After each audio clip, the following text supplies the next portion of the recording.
ஓம் நம சிவாய நமக. அனைவருக்கும் வணக்கம். நாளைய தினம் பார்த்தீங்கன்னா யாருமே தவறவிடக்கூடாத ஒரு முக்கியம் வாய்ந்த அற்புதமான ஒரு நாளாக கருதப்படுகிறது.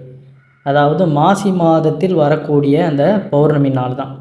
இப்போ மாசி தினம் பார்த்தீங்கன்னா மகா மாசி மகம் இன்றைய தினம் நிறைவடைந்து நாளைய தினம் பார்த்தீங்கன்னா மாசி பௌர்ணமியானது வளர்பிறை சதுர்திசையில் வரவிருக்கின்றது. இந்த பௌர்ணமி தினத்தில் செய்யக்கூடிய ஒரு முக்கிய வழிபாடு தான் நம்ம இன்றைய பதிவில் தெரிந்து கொள்ள போகிறோம். பௌர்ணமியில் நம்ம செய்யக்கூடிய வழிபாடுகள் பார்த்திங்கன்னா நமக்கு மிகுந்த பலன்களை கொடுக்கும் அப்படிங்கிறதான் ஒரு நிதர்சனமான உண்மை. வானில் வளர்பிறை சந்திரன் வரும் நாள் தான் பௌர்ணமி. மக நட்சத்திரம் எல்லா மாதத்திலும் வந்தாலும் இந்த மாசி மாதத்தில் வரும் மக நட்சத்திரம் பார்த்திங்கன்னா மிகவுமே மகத்துவம் வாய்ந்தது. மாசி மகம் பௌர்ணமி இதெல்லாம் பார்த்திங்கன்னா நம்ம எப்பொழுதுமே தவறுவிடக்கூடாது. இதெல்லாம் வழிபாடு செய்து கொண்டே இருக்கணும். புனித அந்த நீர்களில் நம்ம நீராடுவது நம்மளுடைய பாவங்களை போக்கி நம்மளுடைய வாழ்க்கை தரத்தை நல்ல வகையில் உயர்த்தக்கூடியதாக இருக்கும். மக நட்சத்திரத்திற்கு அதிபதி நவகிரகங்களில் நிலகிரகங்களில் ஒன்றாக திகழ்வர் தான் பார்த்திங்கன்னா கேது பகவான். இவர் ஞானத்தையும் மோட்சத்தையும் அதிகம் அருள்பவர். கேது பகவான் ஞானத்தை அளிப்பதுடன் மிக பெரும் அந்த செல்வத்தையும் நமக்கு அள்ளித்தரும் வல்லமை உள்ளவர். இப்படி பல புண்ணிய அம்சங்களை கொண்ட மாசி மாதத்தில் கேதுவின் நட்சத்திரமான மக நட்சத்திரத்தில் சந்திரன் வரும் தினம்தான் மாசி பௌர்ணமி. இப்படி பூரண சந்திரன் அமையும் நாளே நம்ம மாசி மாத பௌர்ணமி அப்படின்னு அழைக்கின்றோம்.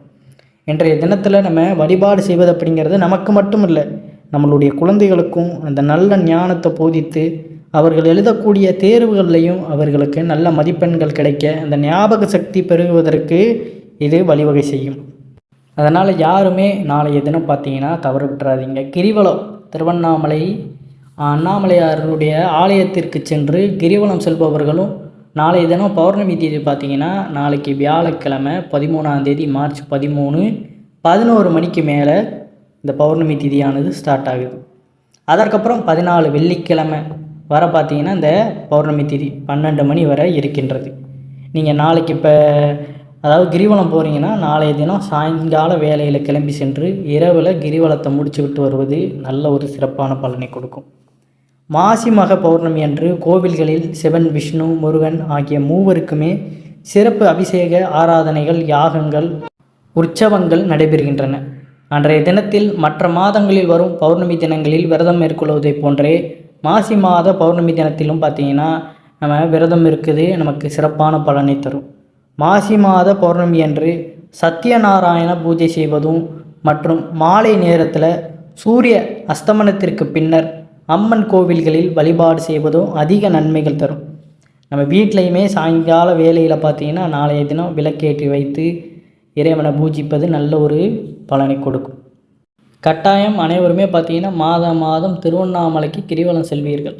இந்த மாசி மாத பௌர்ணமி அன்று திருவண்ணாமலை கிரிவலம் செல்லும் சமயம் வண்டுகள் பார்த்திங்கன்னா சிறு வண்டுகள் மொத்தமாக அந்த பறக்கும் காட்சியை நம்ம பார்க்கும் வாய்ப்பு உங்களுக்கு கிடைச்சது அப்படின்னாலே உங்களின் பல மனித பிறவிகள் கர்மங்கள் அந்த நொடி பொழுதே தொலைந்ததாக ஐதீகம். இந்த மாசி மக பௌர்ணமியில் பார்த்திங்கன்னா அதாவது வண்டுகள் மொத்தமாக பறக்கின்ற காட்சியை நம்ம பார்ப்பது அப்படிங்கிறது அந்த சந்திரனோட ஒளியில் பார்ப்பது அப்படிங்கிறது நமக்கு இத்தனை சிறப்புகள் கொண்டதான். இது சாஸ்திர குறிப்பாக சொல்லப்பட்டுள்ள ஒரு நிதர்சனமான உண்மை. நம்ம எத்தனை பிறவியில் பாவங்களை சேர்த்திருந்தாலும் அது எல்லாமே அந்த நொடியே தொலைந்துவிடும். மேலும் இப்பிறவிக்கு பிறகு இப்போ இருக்கின்ற பிறவிக்கு பிறகு இனி பிறவா நிலை உங்களுக்கு கிடைக்கும். மேலும் கல்வித்துறை, தகவல் தொழில்நுட்பத்துறை, வழக்கறிஞர் தொழில் இதில் வேலை பார்ப்பவர்கள் எல்லாரும் பார்த்தீங்கன்னா இந்த மாசி மக பௌர்ணமியில் கிரிவலம் சென்று ஈசனை வழிபாடு செய்வது உங்களுக்கு அளப்பற்ற அந்த நன்மைகளை கொண்டு வந்து சேர்க்கும் அப்படிங்கிறதான் நிதர்சனமான உண்மை. அதிக பலன்களை உங்களுக்கு பெற்று கொண்டு வந்து தரும். கணவனை பிரிந்து வாழும் மனைவிகள் இல்லாட்டி மனைவியை பிரிந்து வாழும் கணவர்கள் இப்படி அவர்கள் அன்புக்கு இயங்குபவர்கள் மாசி மாத பௌர்ணமி என்று திருவண்ணாமலை கிரிவலம் சென்று வழிபடுவதனால கணவன் மனைவி இருவருடைய அன்பையும் பெற்று இணை பிரியாமல் வாழும் அமைப்பு உங்களுக்கு உண்டாகும். அதிக அளவு கடன் வாங்கி அதை திருப்ப செலுத்த முடியவில்லை திணறுபவர்களும் மாசி பௌர்ணமியில் நீங்கள் கிரிவலம் சென்று அந்த ஈசனை வழிபாடு செய்வதன் மூலம் கடன் பிரச்சனைகளை அந்த சமாளிப்பது உங்களுக்கு சுலபமாகிவிடும் வகையில் இறைவன் உங்களுக்கு அந்த நல்ல விஷயங்களை ஏற்படுத்தி கொடுப்பார் அப்படிங்கிறது தான். இந்த மாசி மாதத்தில் பார்த்திங்கன்னா பௌர்ணமி இதில் அம்பிகை தேவியை நம்ம துதித்து அவருடைய ஸ்லோகங்களை நம்ம படித்து வீட்டில் சாயந்தரம் அந்த நாளைய தினம் சாயங்கால வேளையில் பெண்கள் விளக்கேற்றுவது நல்ல ஒரு பலனை கொடுக்கும். வீட்டில் இருக்கக்கூடிய அந்த துன்பங்கள் எல்லாத்தையுமே விலகி ஓடிவிடும், இன்பம் நிலைந்திருக்கும். இந்நாளில் சர்க்கரை பொங்கலை நைவேத்தியமாக வைத்து ஈசனை வழிபடுவது மேலும் சிறப்பானது. சிவபெருமானுடைய அந்த தீட்சையை பெற்று யோகம் இந்த வழிபாட்டு நமக்கு பெற்றுத்தரும். சிவதீட்சை நமக்கு கிடைக்கப்பெறும். சிவதீட்சை அப்படின்னா என்னென்னு பார்த்தீங்கன்னா, இப்போ நம்ம சிவபெருமான வழிபாடு செய்கிறோம், அவருடைய அனுமதி பெறணும். அந்த சிவதீட்சையானது மென்மேலும் நமக்கு அவரை வழிபாடு செய்யக்கூடிய அந்த ஆற்றல் நமக்கு மென்மேலும் பெருகும்படி நமக்கு அந்த யோகம் பெறுவது தான் இந்த சிவதீட்சை. அதனால் அப்படி ஒரு யோகத்தை நம்ம பெறுவதற்கு இந்த பௌர்ணமி தினத்தில் ஈசனை வழிபாடு செய்வது மிகுந்த நன்மையை நமக்கு அளிக்கக்கூடியதாக இருக்கும். பெண்கள் தவறாமல் நாளைய தினம் பார்த்திங்கன்னா சாயங்கால வேளையில் அம்மனை நினைத்து விளக்கேற்றி வழிபாடு செய்யுங்க. வீட்டில் உள்ள இருக்கக்கூடிய அந்த இருளை பூராமே உங்கள் வீட்டிலேருந்து முழுவதுமாக நீக்கி உங்களுக்கு வாழ்க்கையில் பார்த்திங்கன்னா நல்லதொரு ஒரு வெளிச்சத்தை காட்டக்கூடிய ஒரு நாளாக பௌர்ணமி திகழ்கிறது. பௌர்ணமி அப்படிங்கிறத நம்ம சாதாரணமாக எடுத்துக்கொள்ளக்கூடாது, அத்தனை சிறப்புகள் வாய்ந்த ஒரு நாள். அதனால் யாருமே தவற விடாமல் நாளைய தினம் சிவபெருமானையும் அம்பாளையும் இல்லை உங்களுக்கு பிடித்த எந்த கடவுளாக இருந்தாலும் சரி, உங்கள் அருகில் உங்களால் முடிஞ்ச கடவுள் யாராக இருந்தாலும் அவரை நீங்கள் வழிபாடு செய்யுங்க. குலதெய்வம் இல்லை, நீங்கள் குலதெய்வ கோயிலுக்கு போனாலும் சரி, அப்பன் முருகனை வழிபட்டாலும் சரி, இல்லை திருமாலை வழிபட்டாலும் சரி, யார் வழிபட்டாலும் சரி, முழு நம்பிக்கையோட பயபக்தியோட அந்த வழிபாடை செய்யுங்க. எல்லாம் வல்ல இறைவன் உங்களுக்கு நல்ல வழியை காமிப்பார் அப்படிங்கிறது தான் நிதர்சனமான உண்மை. பௌர்ணமி என்பதே சிறந்த நாளாக இருக்கும். அனைத்து பௌர்ணமியும் விசேஷமானது தான். தெய்வங்களுக்கு அதீத சக்தி பௌர்ணமியில் தான் கிடைக்கும். இந்த நாளில் முறையாக விரதம் இருந்து எளிமையாக வீட்டிலேயே விளக்கேற்றி வழிபாடு செய்யலாம். ஆனால் கிரிவலம் வருவது, ஆலய தரிசனம், கோபுர தரிசனம் போன்றவை மேலும் சிறப்பான பலன்களை தரும். வாழ்வில் வளம் பெற பௌர்ணமியில் பார்த்திங்கன்னா கட்டாயம் அனைத்து வீடுகள்லேயுமே விளக்கேற்றுங்கள். பௌர்ணமியோட அந்த சக்தியும் நம்ம வீட்டில் ஏற்றக்கூடிய அந்த தீபத்தினுடைய ஒளியும் சேர்ந்து நம்மளுடைய வாழ்க்கையை பிரகாசமாக மாற்றும் அப்படிங்கிறது.